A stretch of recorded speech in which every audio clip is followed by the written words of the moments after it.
você está fazendo o controle do seu perfil de glicemia, diabetes, resistência à insulina somente pelo exame de glicemia, você está fazendo errado. O que ninguém te conta é que além da glicemia, a gente precisa fazer outros exames que estão relacionados com o perfil de glicose. Mas antes de eu te contar quais são esses exames e quais você deve fazer, já me segue, inscreve nesse canal e compartilha com as demais pessoas que também precisam ter mais informações sobre questão de suplementação, produtos naturais e alimentos funcionais. Para você entender qual exame, além da glicemia, que você deve fazer, eu vou só explicar o porquê que é importante a gente saber o mecanismo da glicose nas nossas células.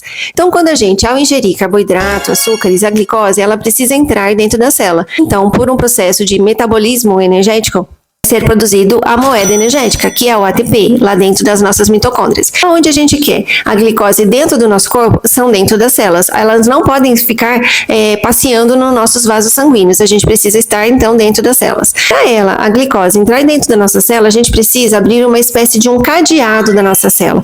Então, a glicose para entrar dentro da célula, precisa abrir um cadeado. E quem tem a chave para abrir esse cadeado? É a insulina. Então, quando ao a gente se alimentar, a gente consome algum alimento que tem carboidrato, que tem a glicose, como o carboidrato, por exemplo, a insulina, que vai ser lá liberada pelo pâncreas, vem com a chavinha e abre esse cadeado das nossas células, permitindo então que a glicose entre dentro das células para ser produzido a energia. O que acontece é que a gente pode ter algum mecanismo de que esse cadeado, ele ele emperra, ele fica com uma sujeirinha, e quando a insulina vem com a chavinha para poder abrir o cadeado, ele não abre.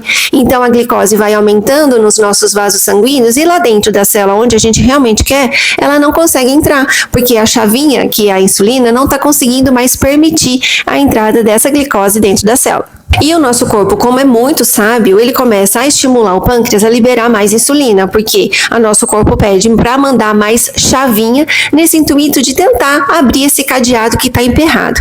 Então, o nosso pâncreas vai liberar cada vez mais insulina nesse intuito, então, de fazer uma força um pouquinho maior nesse cadeado, né, nesse receptor, e permitir a entrada de glicose para dentro da célula. Então, o nível que era para ficar em 1, o pâncreas vai aumentando em 2, 3, 4 vezes maior essa liberação da insulina, e isso às vezes acontece de que ele consegue abrir o cadeado para dentro da célula e abre de uma vez. No que isso acontece, toda aquela glicose que estava nos vasos sanguíneos entram de uma vez para dentro da célula, e você então vai ter os sintomas de hipoglicemia, porque aquele açúcar que estava no seu sangue vai cair de uma vez por conta desse excesso da liberação da insulina, de acordo com esse receptor, né, que esse cadeado está perdendo a sensibilidade, ele está ficando menos sensível a essa chavinha chamada de insulina. Então, um dos sintomas que você pode ter e para você observar, se você está tendo sintomas de hipoglicemia muito recorrente, então a gente já tem que chamar atenção um pouquinho como que está o seu perfil de insulina. O que acontece é que além desse estímulo de insulina estar acontecendo um pouco maior, pode ser que mesmo aumentando, essa chavinha, o cadeado, não abre de qualquer jeito, então não vai abrir mesmo.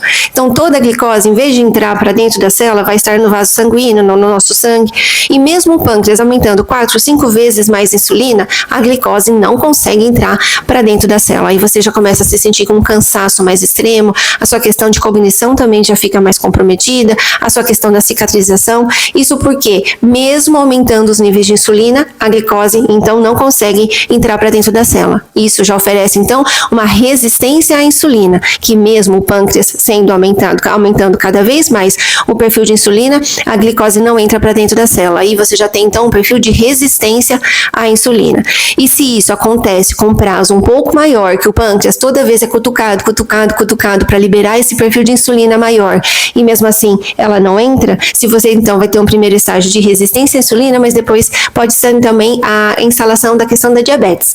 Então, estágios que essa evolução, esse estímulo do pâncreas na tentativa de abrir o cadeado da célula, ele vai fazer no nosso corpo, pode-se então instalar essa questão da diabetes. Mas então é isso que eu queria ressaltar com você.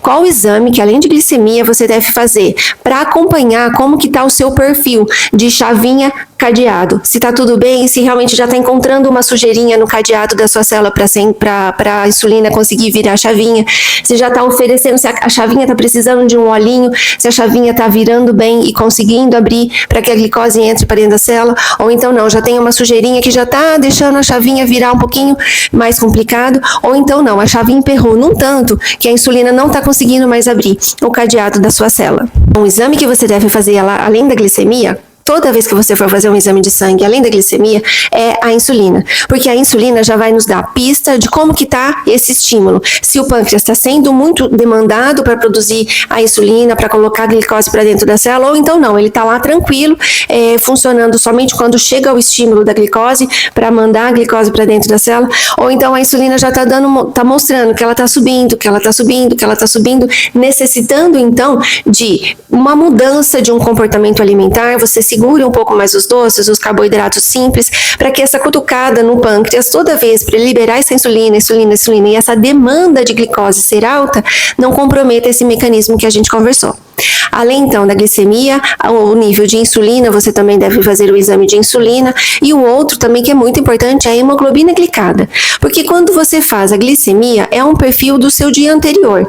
Por exemplo, se você já comeu um pouquinho, segurou um pouquinho dos doces, os carboidratos simples foram diferentes, então, por exemplo, que você fez uma alimentação um pouco diferente no dia anterior da sua coleta de sangue, vai refletir então na sua glicemia, mas na hemoglobina glicada, nos vai dar um perfil dessa glicemia nos últimos 3 meses, os 90 dias anteriores ao exame de sangue, então vai dar uma média ali uma média dos 90 dias, então vai ser mais fidedigno no que diz respeito à sua glicemia. Então é muito importante que você peça para o profissional que te acompanha os exames de glicemia, de insulina e de hemoglobina glicada, para que se você perceba ao longo do passar dos anos que esse perfil de insulina vai aumentando, hemoglobina glicada vai aumentando, antes que se instale um processo mesmo de resistência à insulina ou então de diabetes, você já pode fazer mudanças no seu estilo de vida. Por exemplo, diminuir alimentos como ultraprocessados, como doce, sucos de caixinha, refrigerante, carboidratos mais simples. Prefira também os carboidratos com mais fibras, que vão te ajudar também nessa questão. E você também possa fazer hábitos, além de a mudança de hábitos alimentares, fazer mudança do estilo de vida. Começar, se você é sedentário, fazer um pouquinho de caminhada, para que ajude também nesse perfil de insulina e não deixe, instalar essa questão da resistência à insulina ou diabetes. Outro exame também que você deve solicitar é os exames de triglicerídeos. Por quê? À medida que essa glicose que está lá no vaso sanguíneo não consegue entrar dentro da célula, ela vai se acumulando e forma-se então um aumento nessa questão dos triglicerídeos, que quando em excesso, também a gente consegue ver que tem esse perfil lipídico alterado, esse perfil lipídico relacionado à glicose. Então os triglicerídeos também nos dão uma pista de como que está o seu consumo de ultraprocessados e se o seu perfil insulina, glicose, está sendo prejudicado. Porque com o passar do tempo, esses excessos de triglicerídeos também pode causar a questão de esteatose lá no fígado, estão dando questões de esteatose grau 1, grau 2, grau 3. Então é muito importante você fazer esses exames para antes de se instalar processos como esse, você já fazer mudanças, tanto na questão de hábitos alimentares, como no estilo de vida.